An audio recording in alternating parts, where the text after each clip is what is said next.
First, just injury stuff, so we can answer those questions.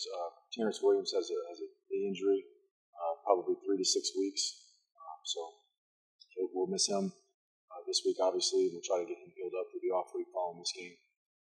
Garrett Davis, I hate it for him, and he's worked so hard coming back his senior year. He's poised to have a great year. Broke his foot. It's estimated 8 weeks. Could possibly be back for a bowl game. It just depends on how his surgery goes tomorrow. But just, keep him in your prayers tomorrow. He's just been a great person for our football team. He's really worked his tail off. Hate that his senior year he's having to go through this. But we're going to start off and let y'all know about those injuries before we get rolling. We're exploring all the language in that. There's a lot of different things that go into that. It's not really our decision, it's NCAA decision, but our compliance office, and we're working through those things and trying to see if that's a possibility.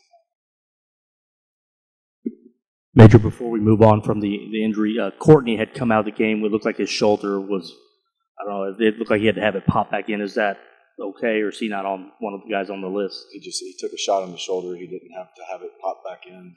He just took a hit on the shoulder, finished the game, played well as he finished the game, was out there at practice yesterday. And, while we're talking about injuries, that's a physical game. It's a long game. 109 snaps on defense, 93 snaps on offense, a lot of plays, a lot of physical plays, and all those guys were out of practice yesterday, so that told me a lot. That's one thing you look at after losses.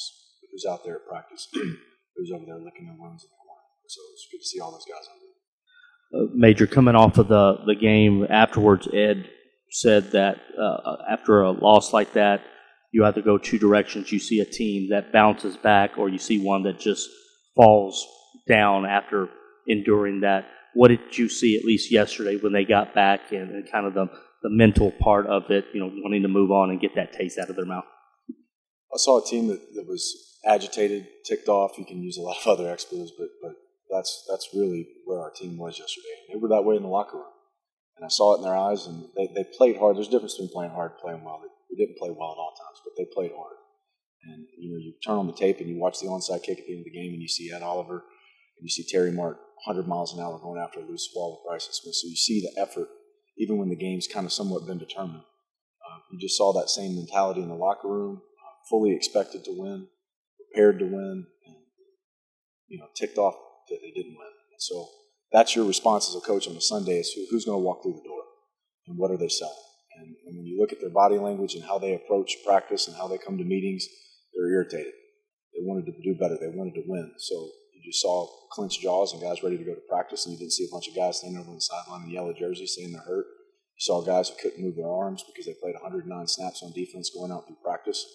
And this is a really good football team. That's what I told them. I was proud of the way you fought. I'm not always proud of the way we played and coached. We're proud of the way you fought, and we've got a really good team. And the guys feel that in our locker room, and they feel that there's a difference between last year after a loss and this year. And it hurt. And let it hurt. Let it sting, and let it tick you off and get ready to go. And we've got a great opportunity this week to be 3-1, and then have an off week, and then go into conference with confidence and momentum and healed up and ready to go win our conference.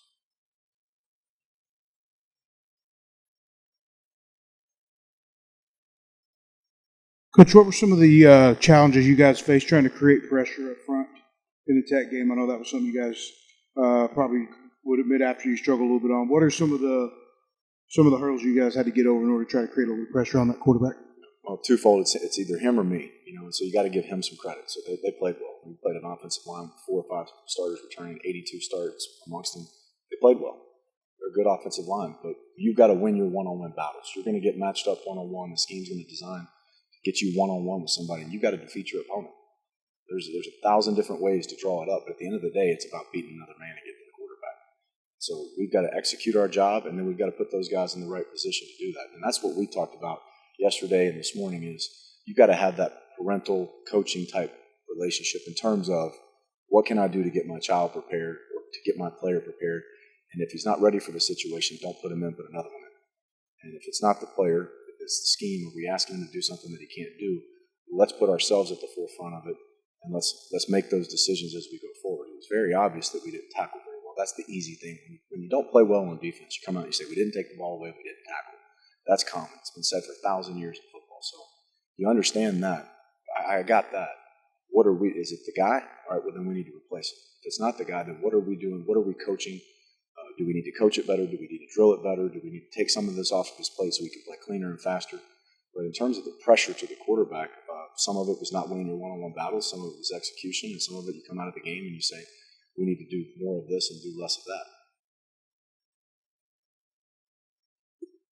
On the missed tackles, Major, is there a solution? You go back and you look, and about probably all of them were probably 3 or 4 yard gains that led to the big 50-yarders. So have you seen it? Is it the technique? Are you going to have to make some wholesale changes, that kind of stuff? What is the solution there? Technique, gathering your feet and understanding where the ball is in relation to where you are. There's some tackles, I can think of Alex Myers over there on their sideline one time, another one on our sideline. I mean, it's a bang-bang play, so the ball's there, bam. I mean, the tackle's right on the spot. And there's times where you can unload on those type of plays, and then there's times where the guy catches the ball with 4 or 5 yards of cushion, and you've got to have your eyes on his hips, and you've got to slow your feet, and you've got to limit the yards after the catch. You can be super aggressive and go fire your cap, but you better hit it because there's nobody else behind you. So you've got to be able to understand what kind of tackling position you need to be in based on your distance from the ball carrier. So there's some technique things that we have to go back and address from there, and that's the issue. Not just say, hey, it's tackling. How are we going to fix this? And how are we going to drill this? And at what depth is this guy going to be when he catches the ball and we tell our defender to go? And how many live reps are we going to get at it? Because that's how we're going to get better. Not just, we got to tackle better.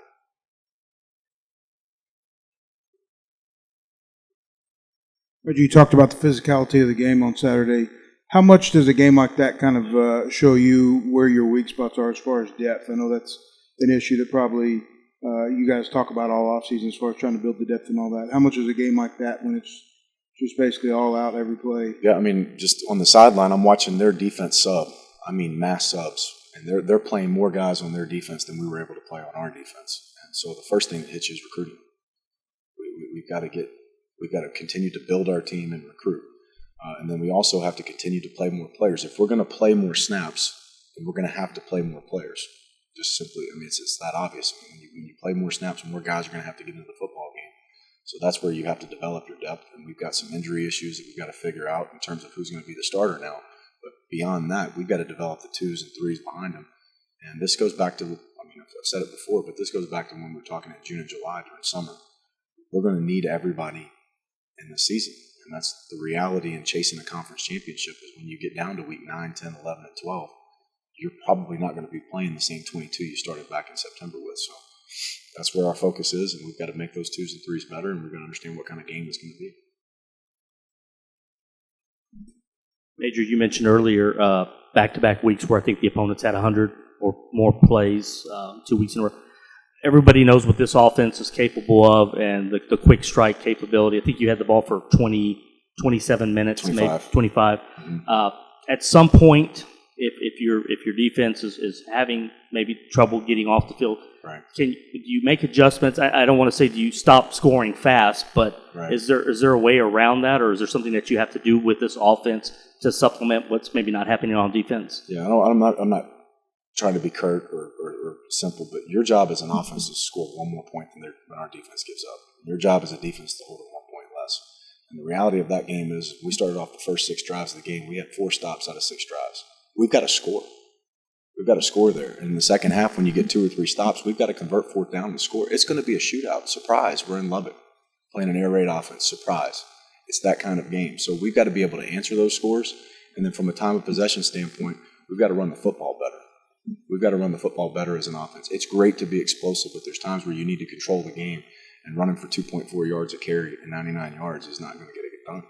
We've got to run the ball better. And I'm not trying to, poo-poo on the offense. That's not my point. The point is we have to understand who we are on both sides of the ball. And when you start getting up around 109, 103 snaps, there comes some times where you've got to be able to run the ball and run the ball effectively to take some time off the clock. Segue into the running game now that Terrence is out. Right. You've used Patrick, you've used Mulba. Does that bump up somebody like a Kevin because you want to use 3 or 4, or who else now kind of jumps up? That's where the depth chart is in terms of Patrick, being our starter, Mulba rolling in with him. Kevin would be the third back off the bench. Keelan Walker, Chandler Smith, both of those guys, 4 and 5, will have opportunity to play as well. Jonathan Phoenix, because of some injuries at corner, We're just trying to find the quickest way to get Jonathan on the field, so he needs to be able to go back to corner and work there, and let's see where the injury, the depth is at running back before we get back into conference play. So, kind of putting Jonathan over there with the corners gives us some depth right in there at corner right now. And if Terrence comes back on time, then he can stay there. But if we have some issues with Terrence as he comes back, then Jonathan's going to have to move back before we go into conference and give some reps there.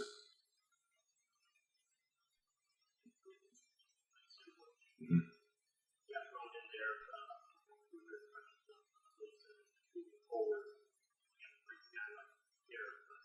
Right. Yeah. You lose a lot of experience, with a guy like Garrett, who's seen 1,000 curl flats and 1,000 bubble screens, and he's just, had so much experience out there playing the game. You lose that. One thing I saw from Gleason is he came up and he hit people. He came up and he tackled people, and he enjoys the game and he loves the game. And I imagine he'll have a great curve in terms of his learning because he does love the game so much. And Coach Morgan does a great job with him, and he made some great plays. There's some things on just in terms of communication and alignment and things like that have to continue to get better as he gets repetitions. But he's engaged the game. He loves the game. He loves to play the game physically. And he likes to get out there with his teammates. He's just one of those guys that has that spirit about him on the field. You can feel the guys that really love the game and enjoy it, and he's one like that. So he'll take the coaching, and you'll see him improve as the season goes on.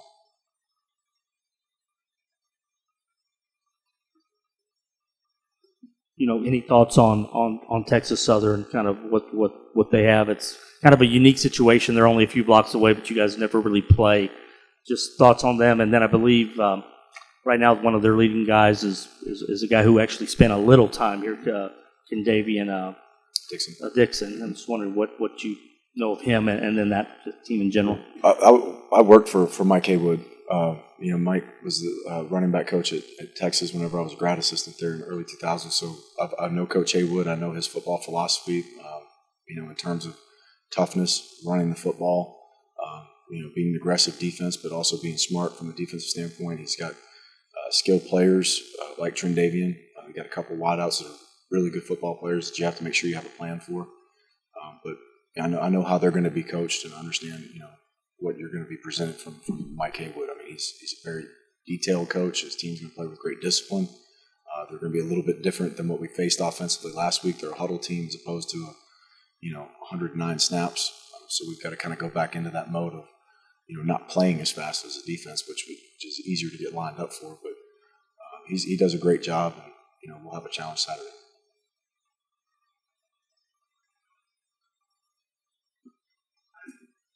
Major, it's never about one guy on defense, but what they did with the quick outs and stuff, kind of neutralizing what you could do on the passers, especially with Ed, him getting kind of keeping the ball away from him. Is that something that moving forward, how do you, it probably won't be the last time you see that. Is that something that, how do you approach that, or how can you?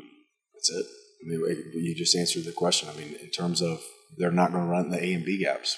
They're going to play the game outside. So guess what? Guess where we need to be strong? We need to be strong outside. And I mean, it's part of knowing who you are and knowing what you are and what your opponent sees of you. And so that's why we're going to have to go back to work, get better outside, and understand they're not going to cram it in the A and B gaps, guys. They're going to play the game on the edge. And we need to play better on the edge. We need to tackle better on the edge. And we got to have a better plan than what we had last Saturday.